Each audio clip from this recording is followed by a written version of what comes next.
Alhamdulillah Rabbil Alamin, hamdan syakirin, hamdan naimin, hamdan yuwafi ni'amahu wa yukhafi mazidah. Ya Rabbana lakal hamdu kama yanbaghi li jalali wajhika wa azimi sultanik. Ashhadu an la ilaha illallah wahdahu la syarikalah wa ashhadu anna Muhammadan abduhu wa rasuluh sallallahu alaihi wasallam. Amma ba'du, fa ya ibadallah, usikum wa iyaya bitaqwallah, faqad fazal muttaqun. Ya ayyuhallazina amanu taqullaha haqqa tuqatih wa la tamutunna illa wa antum muslimun. Qala Allah ta'ala fil Qur'anil Karim, a'udzu billahi minasy syaithanir rajim. Subhanallazi asra bi abdihi lailan minal masjidil harami ilal masjidil aqsa. Sadaqallahul azim. Bapak-bapak, saudara-saudara, nini mama, alim ulama, cadik pandai, insyaallah semua kita yang ada di sini akan dimuliakan oleh Allah Subhanahu wa taala. Pertama, yang paling utama sekali, marilah kita sampaikan ucapan puji alhamdulillah kepada Allah Subhanahu wa taala atas segala rahmat, nikmat, kurnia yang Allah limpahkan sampai siang Jumat yang berbahagia ini. Salah satu rahmat terbesar yang kita terima adalah bahwa Allah memanjangkan umur kita untuk beribadah di hari ini. Karena ada di antara kawan-kawan kita yang berdoa dulu pada bulan Rajab Syaban, Allahumma barik lana fi Rajab wa Syaban wa balighna Ramadan. Ya Allah, berkailah umur kami pada bulan Rajab dan Syaban, sampaikanlah umur kami pada bulan Ramadan. Ternyata di antara mereka ada yang dipanggil oleh Allah Subhanahu wa taala. Kita bukan Ramadan lagi, sudah Syawal dan bahkan melebihi, diberi kesempatan oleh Allah untuk beribadah. Untuk itu mari kita bersyukur atas umur yang diberikan oleh Allah ini. Pada Allah kita doakan untuk keselamatan Nabi besar Muhammad sallallahu alaihi wasallam. Allahumma shalli ala Muhammad wa ala ali Muhammad. Kaum muslimin sidang jamaah Jumat yang berbahagia, masih segar dalam ingatan kita antara tanggal 10 Mei sampai 21 Mei di mana terjadi penyerangan besar-besaran oleh pihak Israel laknatullah kepada umat Islam di Palestina, dan ketika itu membunuh lebih dari 245 orang, 1.900 luka-luka, 195.000 orang-orang hilang dari rumahnya, dan banyak rumah yang hancur, 4 masjid hancur, dan banyak yang rusak berat. Korban lebih banyak anak-anak dan wanita, dan bahkan pembunuhan juga terjadi sampai saat ini. Kaum muslimin sidang jamaah Jumat yang berbahagia, kita sebagai umat Islam di Indonesia ini, khususnya di Sumatera Barat, di Kota Baru ini, meskinya juga kenal dengan siapa itu Israel dan siapa itu Palestina. Maka tema dari khutbah kita pada kali ini adalah tentang sejarah bagaimana Israel merampas daerah Palestina. Kaum muslimin sidang jamaah Jumat yang berbahagia, dulu daerah yang dianggap, yang diklaim oleh Israel sekarang ini adalah milik Palestina seluruhnya. Tapi sekarang justru hanya sebagian kecil yang dimiliki oleh orang-orang Palestina, yaitu suku bangsa Arab, yaitu daerah di tepi sungai barat yang sedikit lebih aman, dan daerah-daerah di Gaza. Kaum muslimin sidang jamaah Jumat yang berbahagia, justru di Gaza itu semua daerahnya hampir berbatasan dengan Israel. Jadi Gaza itu seperti penjara dunia. Kaum muslimin sidang jamaah Jumat yang berbahagia, lalu kenapa Palestina itu, kenapa Gaza itu, kenapa Masjidil Aqsa itu diperebutkan oleh 3 golongan? Yang pertama golongan Nasrani, yang kedua golongan Yahudi Israel atau Zionis, dan yang ketiga Islam. Kaum muslimin, orang-orang Nasrani menganggap bahwa tempat itu merupakan tempat penyajian hidangan terakhir Nabi Isa sebelum mereka disalib. Itu kepercayaan orang Nasrani. Dan tempat di Palestina itu juga tempat Nabi Isa disalib di Bukit Golgota. Maka mereka menganggap tempat itu tempat suci. Yang kedua, orang Israel. Kenapa dia merebutkan daerah itu? Karena dia menganggap bahwa daerah Palestina itu, khususnya Masjidil Aqsa itu, merupakan tanah yang dijanjikan oleh Tuhan untuk mereka. Karena itu memang dulu benar, tapi itu mereka dulu tidak mau datang ke sana. Dan yang ketiga, umat Islam. Kenapa umat Islam ingin mengambil daerah itu? Karena yang pertama, daerah itu merupakan tempat Nabi besar Muhammad sallallahu alaihi wasallam mengimami salat seluruh nabi-nabi sebelum beliau diberangkatkan, dimi'rajkan ke Sidratul Muntaha. Yang kedua, Kenapa umat Islam menganggap tempat itu tempat bersejarah? Karena tempat itu tempat Nabi Muhammad meletakkan kaki untuk mi'raj ke Sidratul Muntaha, dan tempat itu ada batu di situ, dan itulah dulu Umar bin Khattab membuat kubah di situ yang sekarang ada disebut dengan kubah emas itu. Dan tempat itu juga disebutkan dalam surat Al-Isra, surat Bani Israel, Subhanallazi asra bi 'abdihi lailan minal masjidil haram ilal masjidil aqsa. Kaum muslimin sidang jamaah Jumat yang berbahagia, Nabi besar Muhammad SAW sebelum dimi'rajkan, dia melewati Masjid Aqsa di Palestina. Maka tiga itulah kenapa tiga golongan itu merebutkan daerah Palestina itu. Kaum muslimin sidang jamaah Jumat yang berbahagia, sekarang kenapa orang Israel ada di situ? Padahal itu adalah orang-orang milik bangsa Arab, bangsa Palestina. Kita lihat siapa itu Bani Israel, kaum muslimin sidang jamaah Jumat yang berbahagia. Nabi Ibrahim itu punya anak. Yang pertama Ismail dan yang kedua Ishak. Dari Ismail cucu cicitnya maka sampai ke Nabi besar Muhammad SAW, Nabi kita. Dan Nabi Ishak melahirkan Yakub, Nabi Yakub. Lalu Nabi Yakub melahirkan 12 orang anak dari 4 orang istri. Di antara yang terkenal itu bapak saudara tahu semua, yaitu Nabi Yusuf yang begitu ganteng, orang yang paling ganteng di dunia ini. Ada juga saudaranya bernama Bunyamin, ada Yahuda dan lain sebagainya. 12 orang itu, 11 orang itu iri kepada Nabi Yusuf. Dan pendek cerita, dibuanglah Nabi Yusuf ke sumur, lalu diambil oleh musafir Mesir, lalu dibawa ke kerajaan Mesir, dijual di situ. Akhirnya Nabi Yusuf menjadi orang terkenal nomor 2 di Mesir ketika itu.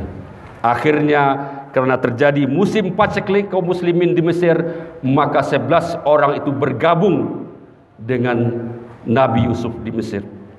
Kaum muslimin sidang jamaah Jumat yang berbahagia, 12 orang itulah yang kemudian disebut dengan Bani Israel. Israel itu adalah hamba Allah, kekasih Allah. Karena itu sebutan untuk Nabi Yakub. Dan kenapa Bani Israel itu lalu disebut dengan Yahudi? Ada ulama sejarawan mengatakan bahwa salah seorang dari anak Yakub itu adalah Yahuda, makanya Yahudi. Dan kenapa Yahudi itu disebut dengan Zionis? Karena tanah Palestina itu menurut mereka adalah tanah yang dijanjikan. Zion, tanah yang dijanjikan. Itulah 3 nama untuk orang-orang Yahudi, laknatullah, yang sekarang ini kaum muslimin sidang jamaah Jumat yang berbahagia. Dan dari Yakub itulah turun anak cucu cicitnya. Dan kemudian ketika Nabi Musa mulai ingkar keturunan dari Ismail, dari Yakub ini, lalu lahir juga Nabi Daud berikutnya, Nabi Sulaiman sampai Nabi Isa. Bahkan ada nabi yang dibunuh oleh Bani Israel ini. Bahkan Nabi besar Muhammad SAW juga dirintangi oleh Yahudi di Madinah dulu, tetapi dapat dikalahkan oleh Nabi besar Muhammad SAW. Walaupun kemudian seorang wanita Yahudi meracuni Nabi. Bahkan kata Nabi ketika dia melapor pada Aisyah, Aisyah, sakit betul kepalaku karena dulu diracuni oleh wanita Yahudi. Kaum muslimin sedang jamaah Jumat yang berbahagia. Lalu pendek cerita, ketika dia dulu diajak oleh Nabi Musa untuk hijrah ke tanah yang dijanjikan, mereka tidak mau, mereka melawan. Ketika diajak oleh Nabi Sulaiman, mereka juga tidak mau. Bahkan Nabi Sulaiman membangun Haikal Sulaiman yang sekarang dipuji-puji oleh orang Yahudi. Padahal itu sudah dihancurkan oleh Babilonia dahulu. Dibangun ketika masa Persia. dihancurkan oleh Romawi dan tidak ada lagi haikal Sulaiman yang disembah oleh Yahuda itu sekarang. Yang ada hanya tembok ratapan kaum muslimin sedang jamaah Jumat yang berbahagia. Dan begitu juga ketika Nabi Isa diajak dia menyembah Allah, mereka ingkar. Kaum muslimin sedang jamaah Jumat yang berbahagia. Pendek cerita, mereka ketika Romawi diusir semua dari Mesir dan dari Palestina itu, diusir dan mereka menyebar di seluruh dunia. Makanya orang Yahudi itu tidak punya negara, hidup di negara-negara Eropa, Amerika dan juga di Asia. Lalu kaum muslimin sedang jamaah Jumat yang berbahagia, bagaimana mereka bisa mendapatkan tanah di Palestina itu. Maka tahun 1886 lahirlah seorang pemuda Yahudi, namanya adalah Theodore Herzl. Lahir dia di umur 30 tahun, tepatnya pada tahun 1896 mereka mengarang sebuah buku. Apa katanya? Kesimpulannya bahwa orang-orang Yahudi ini harus punya satu negara. Dan ketika itu Yahudi sangat dibenci oleh dunia. Bahkan di Jerman banyak yang dibunuh, berjuta-juta kaum muslimin sedang jamaah Jumat yang berbahagia. Dan pemikiran dari Theodor Herzl ini diwujudkan oleh 200 orang Yahudi berkumpul di Wina di 24 negara, dan mereka menyepakati bahwa orang-orang Yahudi itu harus punya negara. Dan ketika itu juga disepakati mana tanah yang bagus untuk jadikan negara, maka mereka menyepakati kaum muslimin tanah yang bagus untuk mereka jadikan negara yang tepat itu adalah tanah Palestina. Kenapa demikian? Karena tanah itu mereka anggap tanah yang dijanjikan oleh Allah. Kaum muslimin 1897 mereka bersepakat. Lalu bagaimana mereka? Maka komite dari Yahudi itu menemui Sultan Usnami yang ketika itu Sultan Abdul Hamid II. Datang mereka ke Sultan, "Hai Sultan, beri kami tanah." Dan ketika itu Sultan tidak mau menerima orang-orang Yahudi. Maka pada tahun 1901 mereka datang lagi kaum muslimin membawa uang yang banyak. Berapa itu? 150.000 pound sterling. Berapa sekarang? Sekitar 350 triliun. Di samping uang, mereka berjanji akan memberikan sebuah kapal selam yang modern. Dan kemudian mereka juga menjanjikan membangun sebuah universitas Utsmani di Turki. Apa ketika itu kata Abdullah Hamid? "Hai orang Yahudi, bawa saja uangmu.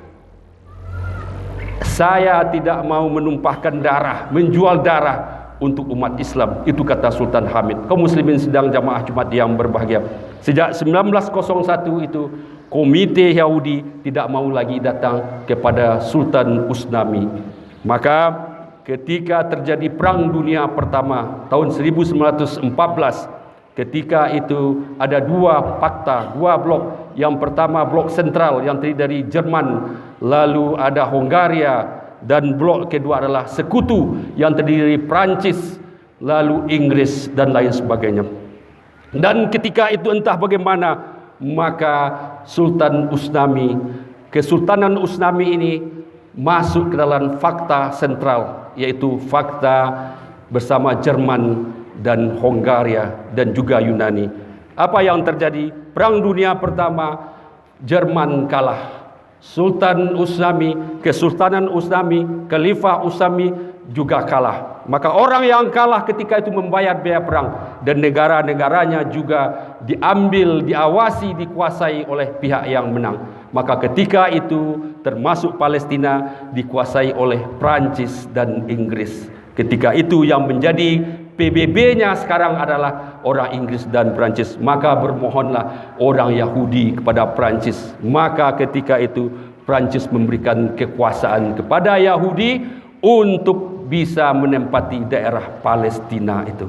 Maka sejak tahun 1917 kaum muslimin sedang jamaah Jumat yang berbahagia, sampai tahun 1946 berbondong-bondonglah orang Yahudi datang ke Palestina. Karena apa? Karena dia dapat perlindungan dari PBB-nya sekarang. Karena ketika itu namanya UN, United States. Kaum muslimin sedang jamaah Jumat yang berbahagia. Tahun 1947 PBB. Tahun 1945 maka terjadi Perang Dunia Kedua. Ketika itu ada dua blok sekutu dan blok fakta. Blok sekutu kita itu dikomandai bukan lagi oleh Inggris dan Perancis, tapi oleh Amerika. Dan blok fakta dikomandai oleh Jerman. Kaum muslimin sedang jamaah Jumat yang berbahagia, Perang Dunia Kedua juga memenangkan Amerika yang dalamnya juga banyak orang-orang Yahudi. Dan ketika itu tahun 1947 PBB namanya yang sampai sekarang memberikan mandat kepada orang-orang Yahudi untuk mendirikan negara di Palestina. Maka disitulah petaka besar untuk Palestina. PBB memberikan mandat kepada orang-orang Yahudi untuk membuat negara. Maka tahun 1948 Yahudi memerdekakan negaranya. Kaum muslimin sedang jamaah Jumat yang berbahagia. Disinilah petaka besar terjadi bahwa tanah yang semula dimiliki oleh Palestina kemudian dirampas oleh Israel dengan dukungan PBB, Inggris, Perancis, dan Amerika. Kaum muslimin sedang jamaah Jumat yang berbahagia. Maka sejak itu Israel berkehendak hati mengambil tanah-tanah Palestina. Bahkan sampai bulan puasa kemarin ada sebidang tanah itu penyebab dari konflik yang terjadi pada bulan puasa. Kaum muslimin sedang jamaah Jumat yang berbahagia. Itulah sekelumit sejarah kenapa Israel bisa berada di tanah Palestina. Lalu kita yang berada jauh dari Israel ini, apa yang dapat kita lakukan? Tentu yang pertama adalah kita bantu dengan dana. Kalau ada orang-orang masjid, lembaga sosial, siapa saja yang mengumpulkan dana, maka kita bantu. Kalau kita punya uang 1 juta, bantu 1 juta. Kalau punya uang 500.000, bantu 500.000. Kalau punya uang 100.000, 10.000 atau 5.000, bantu. Asalkan itu ikhlas karena Allah Subhanahu wa Ta'ala. Bahkan Allah akan melipat gandakan uang kita. Yang kedua, mari kita doakan sesudah solat kita, solat wajib kita, solat sunat tahajud kita doakan. Maka Allah tahu kita berada di mana sebenarnya. Karena kita mengirimkan tentara perang ke Israel tidaklah mungkin. Karena apa? Karena kita diikat oleh peraturan internasional. Kaum muslimin sedang jamaah Jumat yang berbahagia. Dan yang ketiga, kita di Indonesia ini, kita bukan sekarang ini kita berperang, tapi bukan melawan musuh. Musuh kita sebenarnya adalah elektronika, HP, dan lain sebagainya. Maka untuk itu, mari kita didik anak-anak kita dengan pendidikan agama di tingkat TPA, di tingkat senawiyah dan lain sebagainya. Karena kaum muslimin sedang jamaah Jumat yang berbahagia. Sekarang ini berbagai macam menghantam anak-anak kita. Mulai dari ganja, narkoba, dan yang paling